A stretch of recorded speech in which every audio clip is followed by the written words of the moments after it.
Welcome to the Burton Ballers. Ain't got no time for no stallers, yeah. We are the risers, we're not the fallers. Our channel is growing wider and taller. Yeah, we're here to give you the news about your dear beloved blues, yeah. So if you like this YouTube channel, like, subscribe and turn on that bell. Yeah.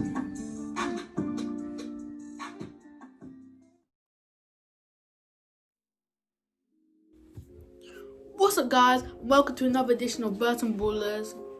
And today we're going to be doing our match preview. Yeah, and the thing is, we haven't done. This seems a bit funny, doesn't it? We haven't said that for ages, obviously, because We did a match of the review. pause. We done the QPR 7-1. Yeah, so today is we're going to be doing Aston Villa against Chelsea, and the thing is with the Aston Villa match, Aston Villa, do you think they're at an advantage because they already played a game, haven't they? So they've got used to the new way of playing. So what do you think? Do you think they'll be at an advantage, or do you think it doesn't matter? I think they both, they lost, so they'll obviously be discouraged, but also they want to get back on a winning rate. But they didn't lose, they drew. They drew, yeah. So, What I saw of them on Wednesday, they didn't look great, did they? Wednesday. They didn't look great. You stop Jack Grealish and you stop Aston Villa, really. So. But before that, make sure to like the video, subscribe to the channel, turn on all post notifications. So if I want to make a video, share this video. Yeah. Comment what you think. Yeah, exactly. You've got that. So right. Anyway, I've taken some notes here because I've just finished watching the press conference from Frank Lampard. And first of all, he said that there are going to be lots of challenges. Saying there'll be maybe a risk of injury. And why is that? Do you think? Because we haven't really played. Yeah, we haven't really played the players. We don't know the match fitness. But he said the way that they've been training has been positive, and they look sharp. But looking sharp in training, then going and relaying that to a proper match day is different. So we'll see how sharp the players are.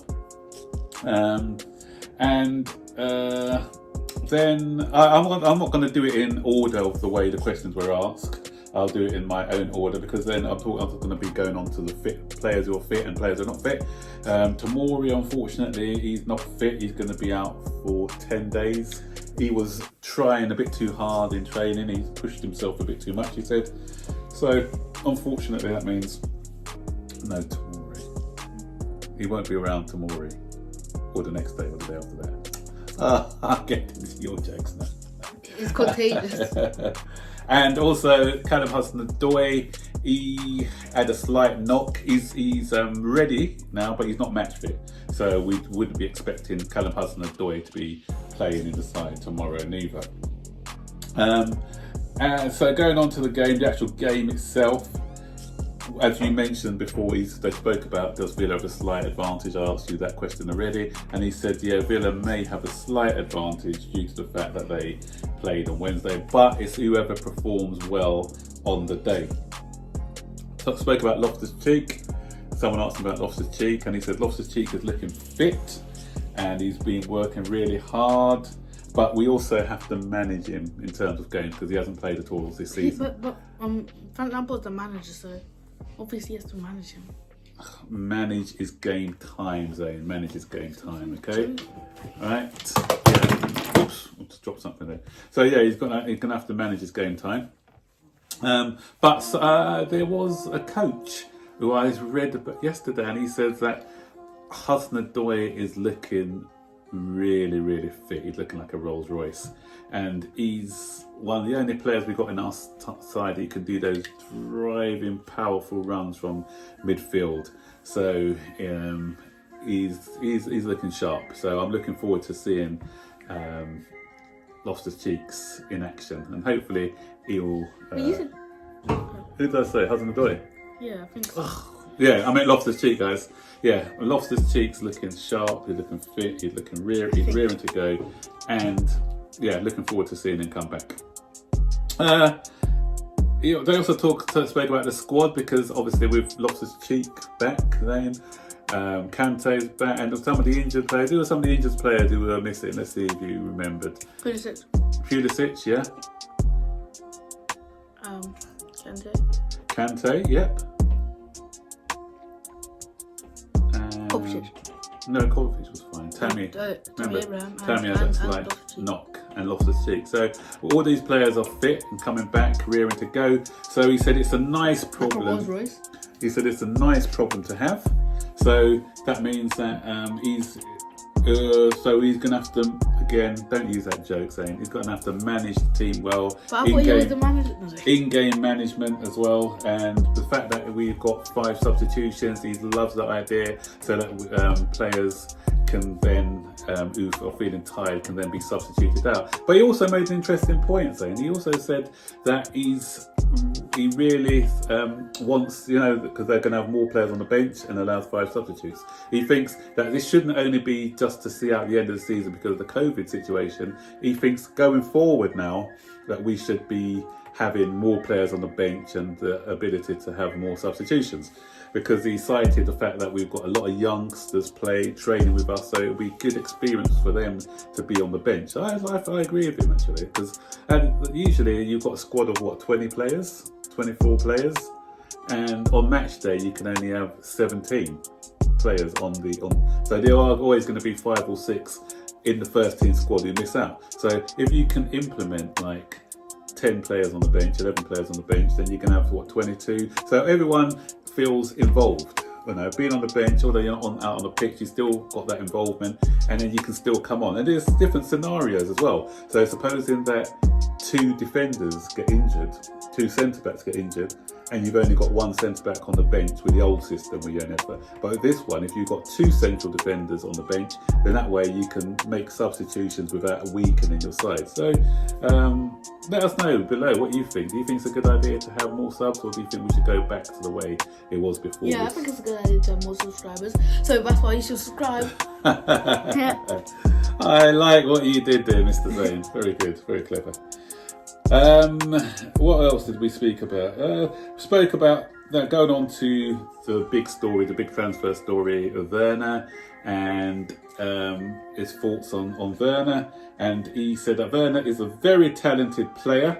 He will strengthen the team. He will improve the team going forward. And he had some good conversations with him where he explained how he worked and what his system is. And Timo liked what he heard. So some people who were saying about Frank Lampard as a manager and not sure about him. One thing what good attribute that he's got is he can bring players into the side, because his name alone, people want to play for him because he was a legend as a player. But the fact that he's conveyed his ideas to Timo and how the team wants to play, and Timo is happy. It's just like all I heard was team, but Timo. Also, because I call him Timo or Werner. Let's call him Werner then.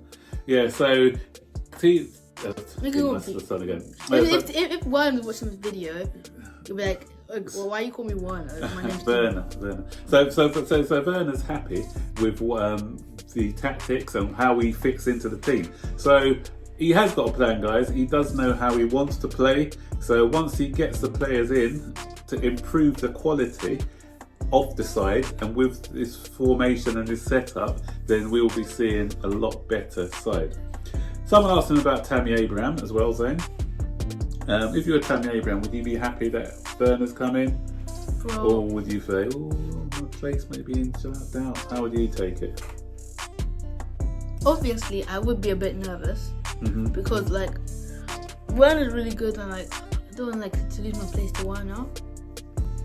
But I'll also be competitive, and also it may be a window of opportunity for me because we can play alongside. He can assist me. Yeah. Okay. Yeah. Because what he said, he's spoken to Tammy. It's all about competition. And if you're playing for a club like Chelsea, you've got to be prepared to compete and fight for your place. So that's the problem that I think we've had this season, is because there's been no competition. I remember that Tammy started the season well, and then he dropped off a bit. But the fact that Frank Lampard didn't... Did he drop off Mason Mount? The fact that What Ben Shriver says, I'm trying to be serious. Yeah, so the fact that Michy Batshuayi didn't really give him a lot of competition because Lampard doesn't rate Batshuayi, and for some reason, Giroud, who? I got him before you. Yeah, so Giroud, who I got him before you. So Giroud, for some reason, was out of favour with him. So Tammy probably wasn't pushed hard enough. So the fact that he's got someone of the quality of Werner fighting for the same position is going to raise his level as well. So it also. But why didn't he just climb Mason Mount? If he wants to raise. Can you stop? Yeah. So he's always happy to have different options and different competition. So that's a lesson and a warning for everyone. So there are going to be other quality players coming in as well. So you have to prove that you're good enough to play in a club like Chelsea. Because when Frank Lampard was playing, there was competition all over the place. Ballack came in. So Frank Lampard would have been in the same position when Ballack came in, because Ballack played in a similar position as Frank Lampard. So when he saw Ballack coming in, Frank Lampard, he has that mentality to say, oh, Ballack's coming in, but he ain't taking my place. And in the end, Ballack played alongside him, and Ballack was the one who actually adjusted his playing style to suit with Frank Lampard and the other way around. And that's the thing, that because Frank had that sort of character and he had that mindset, that's the same thing that he's expecting with the players that he's got, that they see competition coming in, and rather than sulk and things, they raise their game and give Frank Lampard that nice problem to solve of, you know what, I can't drop Mason Mount, or I can't drop Tammy Abraham because of their performance levels are so high they need to be in the side. So that's good, and that's good to hear from Frank. You want to say something? No. Was it another corny joke coming? Yeah. Oh right, okay. And they spoke about the stadium as well, how it's going to be like playing in an empty stadium, and he said, yeah, it's going to be strange for the players, but they need to they've got to find ways of motivating themselves, because usually sometimes the crowd will give you a lift and give you that extra bit of motivation you need, but because they haven't got that, they need to find that extra motivation. The crowd noises, I don't really get it. Like, I do, it's a good idea, but players won't even hear it themselves. It depends. Because in the Premier League, you can choose to watch the crowd noises or not. Yeah. But in some grounds in Germany, what they were doing, they were playing it over the tannoy system. So it was being played in the ground. I know, but like in England... in England, I'm not sure whether... So some clubs may decide to play over a tannoy system as well. So there's that option, if they feel that it can help their club. Finally, I want to talk about Willian and Pedro's situation, because one of the reporters asked him about the situation with what's the Bournemouth winger, the one who's not... Callum Wilson? No, the winger. What's the winger's name? It's gone out of my head now. No, he's refusing to play now because his contract is up. Scottish guy, short. Spent notes. I got. Elijah's better than you. No, I got him. Wait, Elijah's better than you. Just wait. We haven't got time. The video's going. People want to get on and eat their lunch. So wait, okay, sorry. Fraser! Fraser! Yeah, so they spoke. We have the max back of him. That's So they spoke about the Fraser situation, and in relation, obviously, he said we've got a couple of players in a similar situation. He didn't mention them by name, but obviously we know the two are Willian and Pedro. So he said that talks are ongoing. They've got 6 days to decide, so we don't know yet what they're going to decide. But the club are having that conversation, and he also said it'd be nice to end the season with the same team that started the season. So I'm hoping that Pedro and Willian do decide to sign extensions to finish off the contract. But I'll understand if they don't, if they want it, because they don't want to get injured. So I do understand if they don't. Anyway, that's it, guys. So quick prediction for... Did we do a prediction? You asked me to do a prediction in the previous video. Or was it the Arsenal one? Quick prediction, Chelsea Villa? I put 3-0. 3-0, I'm going 3-1 Chelsea.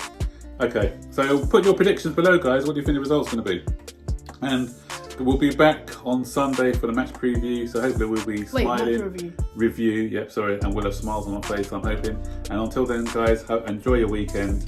Take care, and I'll see you later. And subscribe, turn on notifications whenever I make a video.